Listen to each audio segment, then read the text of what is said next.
Allez, c'est parti. Le constat, il est là. Tout le monde le voit. Le système éducatif actuel est à bout de souffle. Il craque de partout.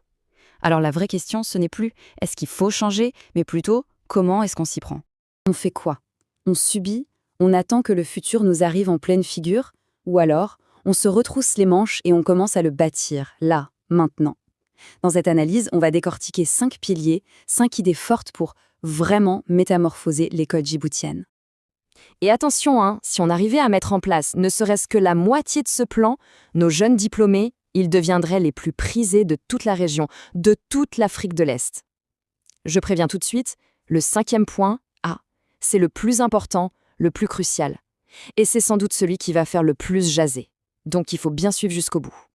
Allez, on attaque avec le premier chantier, la révolution numérique.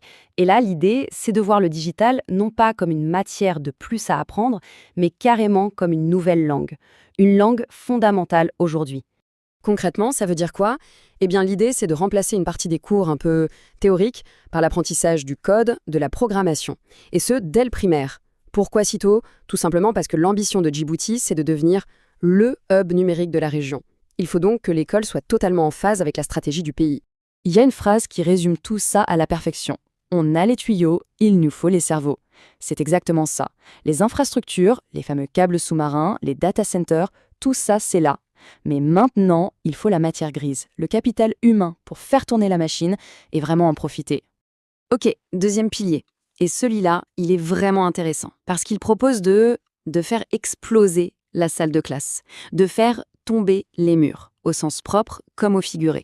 Le principe est simple. Moins de dictées, plus de projets concrets. On sort les élèves de l'école et on les envoie sur le terrain. Dans les ports, dans les zones franches, dans les banques, bref, là où l'économie réelle de Djibouti se passe. Et le but, c'est quoi? C'est qu'à la fin de leurs études, il n'est pas juste un diplôme en poche, mais un début de CV, une vraie expérience. Ça change tout. On continue avec le 3e pilier. Et là, on va parler d'un atout incroyable qu'a Djibouti, un atout naturel, sa position géographique. On va donc parler des langues. L'objectif ici, il est ambitieux. Un trilinguisme total, maîtrisé et surtout décomplexé. Français, arabe, anglais. Le tout sans oublier de donner un vrai rôle pédagogique aux langues nationales. Pourquoi? Parce que notre plus grande richesse, c'est notre géographie. Être un carrefour, ça veut dire qu'il faut parler les langues du monde. La langue, ce n'est pas juste pour communiquer, c'est une carte maîtresse. D'ailleurs, cette formule le dit très bien. La langue est une arme commerciale. C'est un peu direct, mais c'est l'idée.